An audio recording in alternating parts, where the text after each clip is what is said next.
This is Meet the Thriller Author, the podcast hosted by thriller novelist Alan Peterson. Each episode, Alan sits down with some of the most exciting voices in mystery and suspense, best-selling legends and rising stars alike, to talk writing, process, and the art of crafting a killer story. From Dean Koontz and Walter Mosley to Frida McFadden and Lee Child, over 200 authors have joined Alan for deep, revealing conversations that every thriller fan and aspiring writer will love. You can find transcripts, show notes, and the full archive of episodes at thrillerauthors.com. And don't forget to check out Alan's own heart-pounding thrillers at thrillingreads.com/books. Now, here's the latest episode of Meet the Thriller Author. Hello, everybody. This is Alan with Meet the Thriller Author. And on the podcast today, I'm joined by Dan Buzzetta. He's a litigation partner, a mafia aficionado, and now a thriller author. His debut novel, The Manipulator, is the first book in the Tom Birdie legal thriller series, which will be released on August 19th, 2025. And so that's coming up tomorrow. So by the time you listen to this podcast, it'll be out, so you guys can go get it. Dan, welcome to the podcast. Well, thank you very much, Alan. Very nice to be here. Yeah, well, thank you so much for coming on. So I have to ask you, so you're a litigation partner for a big national law firm. What drew you to the law and specifically to litigation? I'm so curious about that.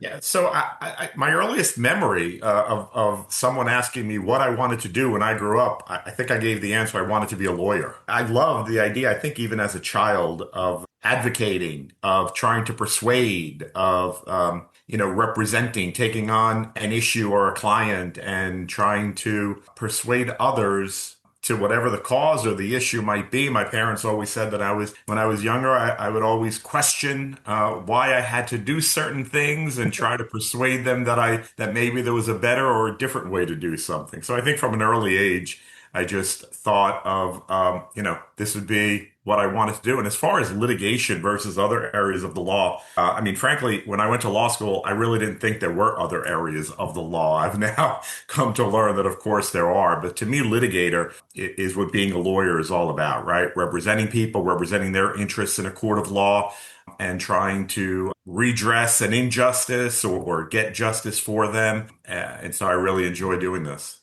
Yeah, it's very fascinating. Within your bio and your background, that you worked on a case with the Department of Justice and the FBI. It actually inspired the series that we're going to be talking about here in a moment. But you actually recovered $240 million. Can you tell us a little bit about that and how that parlayed into this series and how that all came together? So I was one of many attorneys on a team of exceptional lawyers at a law firm. We were retained by a court-appointed trustee who was put in place because a publicly traded company, which had filed for bankruptcy, the two former co-executives of the company were charged by the Department of Justice with running what was essentially a pump and dump scheme. They would run up the price of the stock based on false information that they put into the marketplace. Investors bought the stock, and when the fraud was revealed by the New York Times in a series of articles, the company went belly up and the investors were left holding the bag. And so the court appointed the trustee. The trustee in turn retained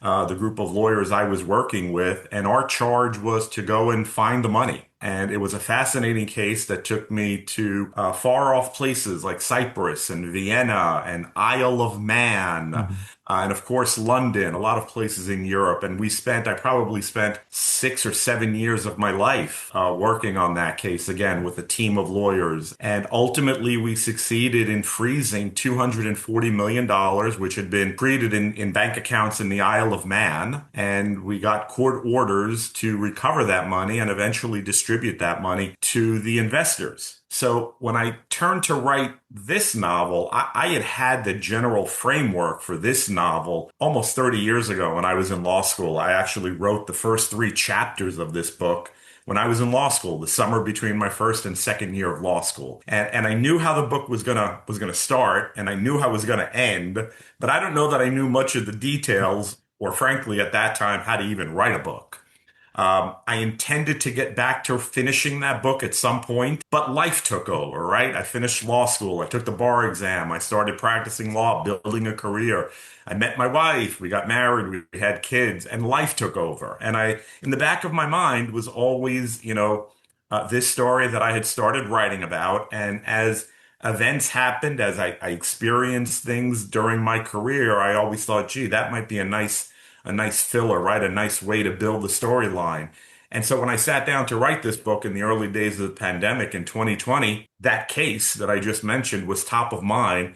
And so I sort of weaved in elements of that case into the story that had been percolating for over 30 years. And that's how ultimately, after a year and a half of writing, that's how The Manipulator came about. Oh wow! So you always wanted to be a writer. That was something that's always been with you for 30 years. At least, right? I mean, I remember reading books when I was a kid, and in high school, and in college, and in law school, and thinking, "Gee, one day I'd love to do this." And it's funny, back then I didn't think it was that hard, right? How hard could it be? You have a story, you put down words, and you write it. Well, what I left out about what I just said is those first three chapters that I had written when I was in law school. By the time 2020 came around and I went back and dusted off that old manuscript and I read what I had written 30 years ago, it was garbage. It wasn't very good. So I scrapped those three chapters and started over again in writing. But yeah, I think I always had a goal to want to write a novel. And again, I sort of had the general outline of what the story would be, which eventually became The Manipulator, and I knew how I wanted to start it and finish it. And, 30 years of being a lawyer and life experience sort of gave me inspired me with the details to fill in, the 299 pages in between the first and the last page. And so, were you always a fan of the thriller genre as a reader? Or? I have. It's the genre that I enjoy reading the most. Starting with Nelson DeMille. I remember reading Nelson DeMille when I was in high school. And then, of course, I started reading John Grisham novels, right, in my, I guess, late teens, early 20s. And it was a genre that I always liked, suspense, thriller, Mhm. right? So I just started reading and reading, and I knew that, eventually when I'd get back to writing a book, it would be a thriller novel, and of course, a legal thriller in particular. Yeah, yeah, especially with John Grisham when he became so popular in the 90s. I sort of feel like I grew up with him, right? When I was in law school and learning what being a lawyer was all about and how to practice law, John Grisham had just come out with his first couple books, and he was at the top of his game. And then, of course, there were the movies, right? So when I think of lawyers, at the time, I thought of Tom Cruise in The Firm, and all the other actors that played it. So he was a tremendous influence in me. I loved his work, and I thought to myself, gee, if I could write half as well and create story and plot lines that are half as entertaining as he did, maybe I can do it too. And so I set out to write the novel. I'm kind of curious too now because the legal system, being an attorney, sometimes that stuff can be a little dry, but so you're trying to make it exciting, a thriller, a page turner. But I'm assuming too, as an attorney, you want to keep things real but not bore the reader. How do you balance all that? Yeah, so good questions. Obviously, with that one case that I mentioned about where we were traveling around the globe Mhm. trying to find money that these co-executives had defrauded these investors through this pump and dump scheme. There were some elements of it that were quite exciting. I mean, I remember being in Vienna, Austria at the time and going on a raid with local authorities to try to find a computer hard drive, which we thought had would have contained, evidence that we could have used to uncover the fraud. We worked closely with the Department of Justice. We worked closely with the FBI. So there was, an angle to it that was quite sexy, frankly, Mhm. right? Quite exciting. And I remember many days ending with sort of cliffhangers in the real case that we had. What are we going to uncover tomorrow when we do this raid? What are we going to uncover when we meet with this witness? Is this witness going to be able to tell us anything that's incriminating? We had documents that we had discovered, but we didn't really know how these documents fit into the case. And so when we were interviewing witnesses, there was the anticipation of what would the client say. And believe it or not, maybe because I'm a lawyer, I find that exciting. I find Right. that interesting. And so when I wrote the novel, someone who I met early on told me that the purpose of ending every chapter, the purpose of the end of every chapter is to keep the reader interested in wanting to read the next chapter. Mhm. And so what I tried to do in the manipulator, and I don't know how well I accomplished it, but I tried to create sort of little mini cliffhangers. Maybe not at the end of every chapter, but at the end of most chapters, I try to leave the reader wondering what's going to happen next, right? An unanswered question, a feeling that the protagonist has. I sort of foreshadow that something might be coming in hopes that it gets the reader to flip the page and read the next chapter and eventually get to the end of the book. Put your little chapters to keep you going. They're always fun.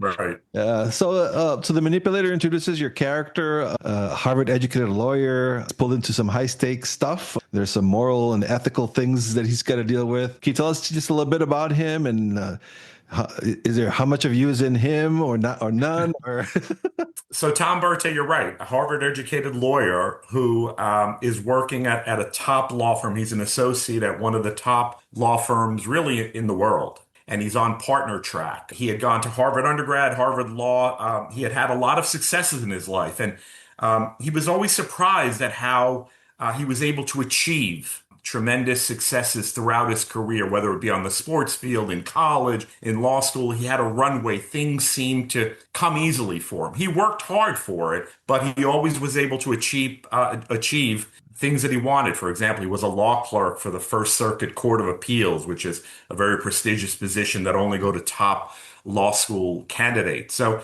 when he's at the pinnacle of his career on a partnership track at this law firm, he's offered the number two job at the Department of Justice. Again, something that was surprising, but yet sort of in keeping with how easily things came to him. And so he decides to leave his law firm partner track position, join the DOJ, and suddenly he's tasked with bringing to justice the elusive mastermind of an international criminal syndicate. I write in the book that this was sort of the Mafia 2.0, right?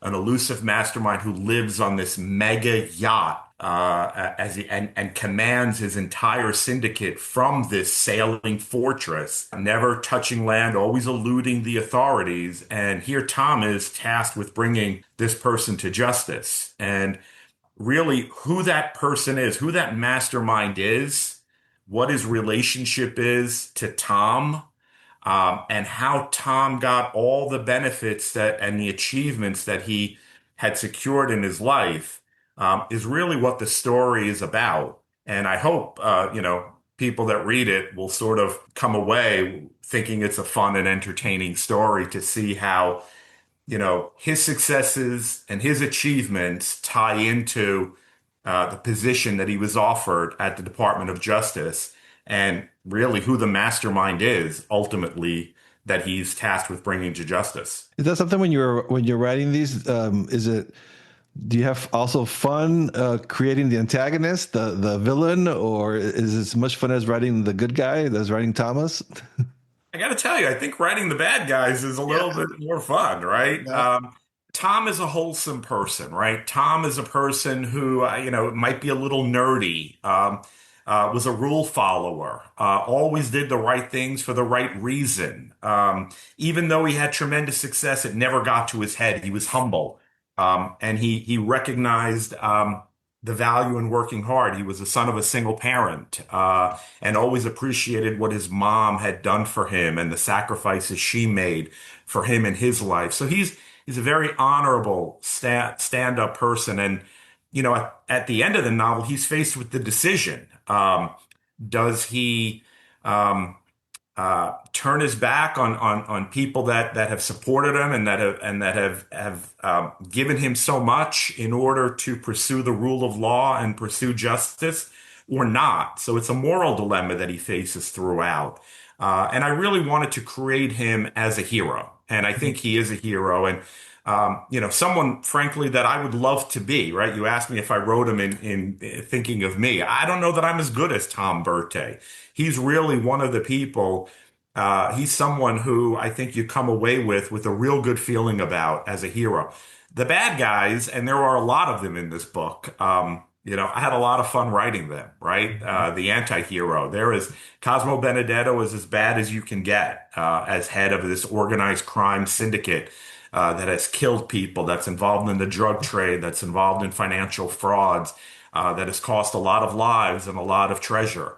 And some other bad people along the way, the head of the law firm that Tom used to work with, some rogue FBI agents who get in the mix of it, some of the people that support the mastermind. His name is Cosmo Benedetto, some of his lieutenants. So I had a lot of fun writing those parts. It seems like the novel's justice against moral compromise. Was that an important theme for you? Is that something that you set up from the beginning that you wanted to tackle that in your novel? Yeah, so when I said that I had the general framework of the book, going back to law school days, that was sort of the tension that I wanted to write about, right? I mean, when you bring it down, when you break it down to its simplest, it's good versus bad, right? Justice versus evil. And I wanted that tension throughout, and I wanted there to be a good guy who is unquestionably a good guy, and he faces a moral dilemma of loyalty, trying to be loyal or thinking about wanting to be loyal to people that have been loyal to him, or the rule of law, right? The pursuit of justice, no matter the cost, no matter who gets caught up into it. One of the taglines that I came up with after I wrote the book, frankly, was something like, good lawyers keep secrets, great ones expose them to get justice. And this was sort of the theme that I had in this book, right? Tom knows certain things about his law firm, about his own family, certain secrets. And is he loyal, and does he protect those that he loves, or does he expose those secrets in order to get justice at the end of the day? So it was definitely a theme that I had, at the top of mind as I was writing this. I was kind of curious about this too with legal thrillers, because I've read a few of them, and it seems like the authors of legal thrillers are usually always are attorneys, whereas a police procedural or FBI book, usually they're not agents. Or do you think that's something that your background that helped you, or was it a challenge writing a legal thriller? I think it definitely helped me. I don't think you need to necessarily be a lawyer to write good legal thrillers. I only do it from the perspective of being a lawyer, but to me, it helped me because it sort of gave me the perspective of what the lawyer would be going through, the mechanics, the little details, right? How do you build a case? What's the evidence that you get? How do you get that evidence? Those little minor details, which may seem inconsequential, but as you're building the story and as you're trying to explain things, my legal background allowed me to explain how things happened, how evidence came into being without either trying to suspend, a reality or make things up. So I leaned on it. I leaned on my legal background a lot. I never set out to write a legal procedural. The Manipulator is not a courtroom drama. There are some scenes in the courtroom, but this is not, the witness recanting on the witness stand, right? Or someone who's wrongfully accused of something. It's not that kind of a story. It's really a story about a lawyer who gets caught up in something that's way bigger than him that he never expected, and has a big decision to make about whether or not to follow that rule of law and continue being a rule follower, or break it to protect some of the people that are closest to him. And as an attorney too, sure you've written a lot of legal briefs during your career. So what's the difference between that type of writing and writing a fiction? What's more fun? Writing fiction finally freed me up to make things up and not have to cite check and source check every statement and every fact that I put into a brief. You're right. Legal writing for lawyers, everything you write has to be supported by evidence, has to be supported by case law, has to be supported by a fact in the record. And it's tedious and it's time consuming. And sometimes it breaks the flow of writing. I found legal fiction writing to be so much more liberating, right? I can write a story beginning to end without dropping footnotes, without having to interrupt the reader to explain what the source is or what the citation is to a particular fact. And in true, I guess, fiction form, it also allowed me the freedom to sort of create and make some things up within reason and which are credible, but especially with the technology, a part of the book that I write about this new technology, it allowed me that creative outlet to write something that, is fun and exciting and interesting, believable, but yet, imagined out of whole cloth. Yeah, I imagine that's very, very liberating compared to to the day job. The day job, it's very structured, right? There's a Yeah. format, and the way you write is very formulaic, and there's a reason for it, and a good reason for it. But if I had to write that way in a fiction work, I wouldn't have been published. I don't think anyone would read it. I don't think anyone would like it. So definitely a different style of writing, and as you say, a much more liberating style. And so, what is your process then for writing when you're writing your fiction? You said that the lawyer writing is legal writing is very structured. Do you have an outline when you start to write your novels, or do you just kind of get the idea and start writing and see where it So takes you? So, like I said, I know where my books start and I know where I'm going to end. What I don't do, and maybe to my own detriment, is I really don't outline every single detail in the book or even the chapters in the book ahead of time. I remember sharing this with my son and telling him about, my writing style, especially book two in the series, which will come out next year, and that I was having some difficulties with it because unlike book one, where I had the story in my mind percolating for 30 years, not so with book two. And I remember my son saying to me, "Hey, Dad, wouldn't it be just easier if you storybook the entire book ahead of time?" And he's right, it probably would be easier. But I'm so eager to get into writing. I'm so excited about writing. And I know I would wind up changing details anyway as I get into it. So I just immerse myself. Mhm. Now, clearly, I sort of, at the beginning of each chapter, I outline the chapter. I know what the chapter is going to be about. But I like to create as I go along. It's a lot harder to write that way. Makes it much more frustrating, especially when you hit a brick wall Mhm. and you need to sort of resolve that plot point before you could write the next chapter. Would have been much easier had I resolved it before I got started, but it's just not the way I did it. And I don't know that I could do it that way again because I'm so eager to start writing and creative. And then the details, come to me. It starts flowing. And what is your writing process like? Do you like because you have your busy practice? Do you write at a specific time frames? What does that look like? Yeah, so I write in the mornings. The mornings are the best time for me to write. Sorry about that. The mornings are the best time for me to write, from 6 a.m. Until about 9:30 when the emails start coming in and when the phone starts ringing and when people from work when work takes over. So I'm a morning writer. I like to do it early and I like to be done by 9 o'clock and then start my day job. And I like to write on weekend mornings. Most people like to go for runs or jogs or play golf. I get up at 6 a.m. on a Saturday morning and I'll write through 10, 11 o'clock at night in the morning. And that's when I get my best writing done. Hmm.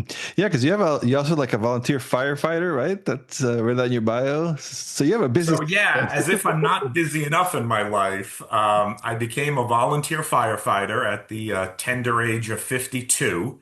COVID obviously was a terrible time, but there were some blessings to it. Because of COVID, I was no longer commuting 4 hours a day to my office in Manhattan, 2 hours each way, right? I was working from home and did for the first 2 years of COVID. So that opened up a lot of opportunities for me. I started writing The Manipulator, something that I had long wanted to do, and now I had the time. So the 2 hours I wasn't commuting, I wrote. And then I also became a volunteer firefighter, which required, probably 12, 15 hours a week, 2 nights a week from 6 p.m. to 10 p.m. were classroom trainings, and then one day on a weekend, all day out on in the field practicing the drills. So it was a huge time commitment, but I took the opportunity provided from working from home to fulfill a dream that I really wanted to do since I was a kid, right? Being a fireman and helping my community and being involved. So I managed to do both. Yeah, that's pretty impressive. So yeah, you checked two big dreams, firefighting and writing thrillers. Yeah, I had two big Impressive. dreams while still maintaining my day job and still being a husband and a parent and sleep. I don't have much time for sleep, but sleep's overrated. But look, I don't have very many other hobbies, right? Yes, I love traveling and spending time with my family, but I don't play golf. I'm not in a band. So the time that everyone has in their lives that they fill with things that they enjoy doing, I choose to fill with writing and serving my community as a volunteer fireman. Yeah, you mentioned that this is the first book in a series, and I noticed the book 2 and 3 are going to be released next year. So, can you tell us a little bit about that? Like what's coming up next, and what's the projection for this? Are you seeing this long term or? So it's interesting. I set out to write a book, one Mhm. book. I only had one book to give. And after getting an agent, which was a process onto its own, and after putting it out submissions to publishers, and frankly having more rejections than I care to even remember, the wonderful people at Severn River Publishing called and said, "We love your manuscript, and we'd like to give you a 4-book deal to write a series." And I remember thinking to myself and saying to them, "That's great. Who's going to write the other 3 books?" Because I didn't think I had 3 other books in me. I didn't think I had the time. I didn't think I had the story in my mind. Again, I had set out to write one book and one book only, but they prevailed on me. Their model is to offer authors the opportunity to write series, and Mhm. so I took a chance and I did it. I wrote book two. Book two is continues the story of Tom Bertay. It takes place 5 years after the end of The Manipulator, where Tom is decided he's still practicing law, but in a small one lawyer shop. He has a shingle outside his office in the country in a ski town in upstate New York, where he's living with his wife and child. So he becomes, a small town lawyer after having been the number 2 man at the Department of Justice and on partner track to an elite law firm. And as when he's in this role as a small time country lawyer, um, he's hired by a client to investigate some nefarious dealings in this small little town. And of course, nothing can remain small when you're writing fiction. So it's a story about, international terrorism. It's a story about Tom being caught in the middle of this, plot that could potentially um, harm, hundreds of thousands of people, if not millions of people, with a weapon of mass destruction. And it's how Tom, you know, um, weaves through all of that. And he's this book. I made it be that he's a little bit morally compromised because how he goes about getting the evidence to prevent this mass tragedy from happening is not necessarily the way lawyers normally do it. And so he faces that dilemma of following, the rules, so to speak, right? Because he's a rule follower, but yet on the other hand, having the potential for this mass tragedy to occur. And he has to navigate those rules. And I think ultimately he makes the right decision on how to do it. So that book, which is called The Winter Verdict, will be out in 2026. The third book, System of Justice, I think also will be out in 2026. To be honest with you, I haven't finished writing System of Justice. I think the publisher got a little ahead of myself. Um, and I have no idea what book four is going to be about. So any suggestions, I'd love to hear them. All right, yeah, let them know, everybody. So yeah, and one quick question I always ask too, because I'm always so curious about what other writers use to write their books. Do you use Word? Do you use a Scrivener, some other type of software? So I use Word. Okay. I started, interestingly enough, on Google Docs. I don't know why I started on Google Docs, but I found it too too different from Word. I use Word at work, and so I transitioned early on in writing the manipulator to using Word, and I haven't looked back. And I'm a Luddite when it comes to technology. I'm always asking my son, who is the techno star in our house, for advice. So he's my IT director, and I lean on him a lot. But yeah, I'm a Word guy. All right, Dan. And before I let you go, though, I always ask too my guests, because I have aspiring writers that listen to this podcast, and any advice that you could have for them, especially if they have a busy schedule like you have. Yeah, make time, right? Make time. Be intentional about it, and find the time that works best for you. Don't try to cram it in. I don't know. Speaking for myself, I can't write when I'm cramming it in. I can't write in between other projects. For me, having a set time every day works, and that's the time that's early in the morning when I'm at my best. My mind is clear. I haven't started my day yet. I'm at my most creative. So find a time that works for you. Be intentional about it and make time for it. If you like the story you're writing about, and you really want to have a product that you're proud of, with the goal of being a published author, make time. Make time for it. And that's what I've done. And, so far, I have a book coming out tomorrow. So, I've achieved my dream of being a published author. I don't know if it's good, bad, or not, and people will make their own choices and their own decisions of it. But I'm proud of having done that. Yeah, congratulations. No, and it looks like it's a great book. So, congrats. It's always exciting that launch day. Yeah, a little nerve-wracking.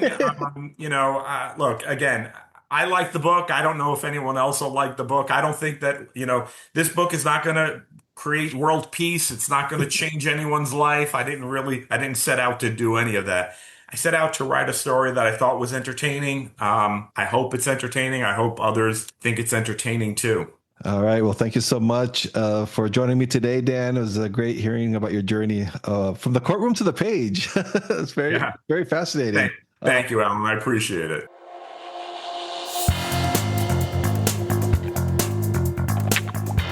Thanks for listening to Meet the Thriller Author, hosted by Alan Peterson.